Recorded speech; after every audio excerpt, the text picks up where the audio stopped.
हुआ अर्जुन और श्री कृष्ण में युद्ध। एक बार महर्षि गालव जब प्रातः सूर्यार्घ्य प्रदान कर रहे थे, उनकी अंजलि में आकाश मार्ग में जाते हुए चित्रसेन गंधर्व की थूकी हुई पीक गिर गई। मुनि को इससे बड़ा क्रोध आया।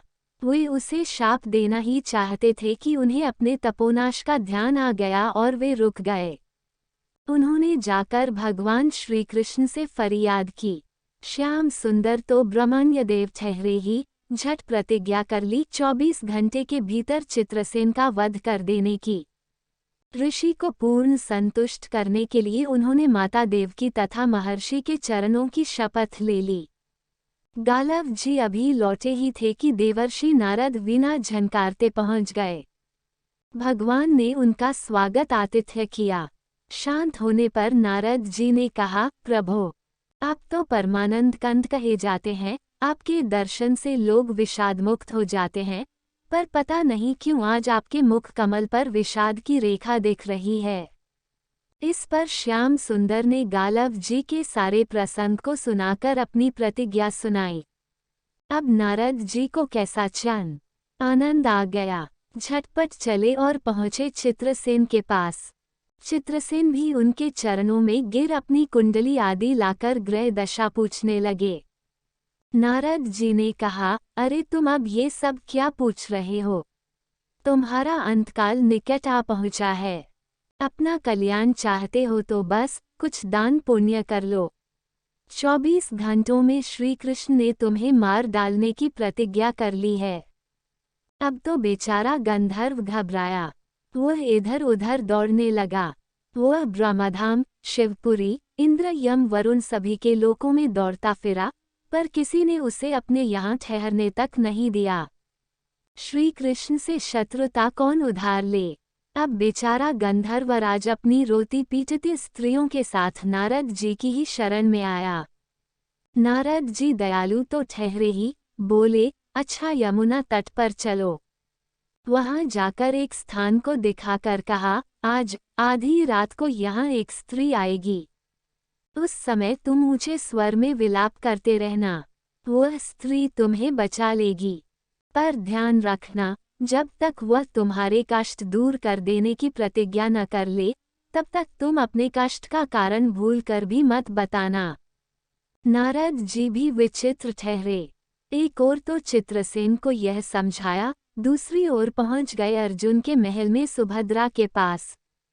उससे बोले, सुभद्रे, आज का पर्व बड़ा ही महत्वपूर्ण है। आज आधी रात को यमुना स्नान करने तथा दीन की रक्षा करने से अक्षय पुण्य की प्राप्त होगी। आधी रात को सुभद्रा अपनी 1-2 सहेलियों के साथ यमुना स्नान को पहुंची। वहां उन्हें रोने की आवाज सुनाई पड़ी। नारद जी ने दीनोद्धार का माहात्म्य बतला ही रखा था। सुभद्रा ने सोचा, चलो अक्षय पुण्य लूट ही लूं। वे तुरंत उधर गईं तो चित्रसेन रोता मिला। उन्होंने लाख पूछा, पर वह बिना प्रतिज्ञा के बतलाए ही नहीं। अंत में इनके प्रतिज्ञाबद्ध होने पर उसने स्थिति स्पष्ट की। अब तो ये सुनकर सुभद्रा बड़े धर्म संकट और असमंजस में पड़ गईं। एक ओर श्री कृष्ण की प्रतिज्ञा, वह भी ब्राह्मण के ही के लिए, दूसरी ओर अपनी प्रतिज्ञा। अंत में शरणागत त्राण का निश्चय करके वे उसे अपने साथ ले गईं। घर जाकर उन्होंने सारी परिस्थिति अर्जुन के सामने रखी। अर्जुन ने सुभद्रा को सांत्वना दी और कहा कि तुम्हारी प्रतिज्ञा पूरी होगी। नारद जी ने इधर जब ये सब ठीक कर लिया, तब द्वारका पहुँचे और श्री कृष्ण से कह दिया कि महाराज, अर्जुन ने चित्रसेन को आश्रय दे रखा है, इसलिए आप सोच विचार कर ही युद्ध के लिए चलें। भगवान ने कहा, नारद जी, एक बार आप मेरी ओर से अर्जुन को समझाकर लौटाने की चेष्टा करके तो देखिए। अब देवर्षि पुनः दौड़े हुए द्वारका से इंद्रप्रस्थ पहुँचे। अर्जुन ने सब सुनकर साफ कह दिया, यद्यपि मैं सब प्रकार से श्री कृष्ण की ही शरण हूँ और मेरे पास केवल उन्हीं का बल है, तथापि अब तो उनके दिए हुए उपदेश क्षात्र धर्म से कभी विमुख न होने की बात पर ही दृढ़ हूँ। मैं उनके बल पर ही अपनी प्रतिज्ञा की रक्षा करूँगा। प्रतिज्ञा छोड़ने में तो वे ही समर्थ हैं। दौड़कर देवर्षि अब द्वारका आए और ज्यों का त्यों अर्जुन का वृतांत कह सुनाया। अब क्या हो। युद्ध की तैयारी हुई। सभी यादव और पांडव रणक्षेत्र में पूरी सेना के साथ उपस्थित हुए। तुमुल युद्ध छिड़ गया। बड़ी घमासान लड़ाई हुई, पर कोई जीत नहीं सका। अंत में श्रीकृष्ण ने सुदर्शन चक्र छोड़ा। अर्जुन ने पाशुपतास्त्र छोड़ दिया। प्रलय के लक्षण देखकर अर्जुन ने भगवान शंकर को स्मरण किया। उन्होंने दोनों शस्त्रों को मनाया। फिर वे भक्तवत्सल भगवान श्रीकृष्ण के पास पहुँचे और कहने लगे, प्रभो, राम सदा सेवक रुचि राखी।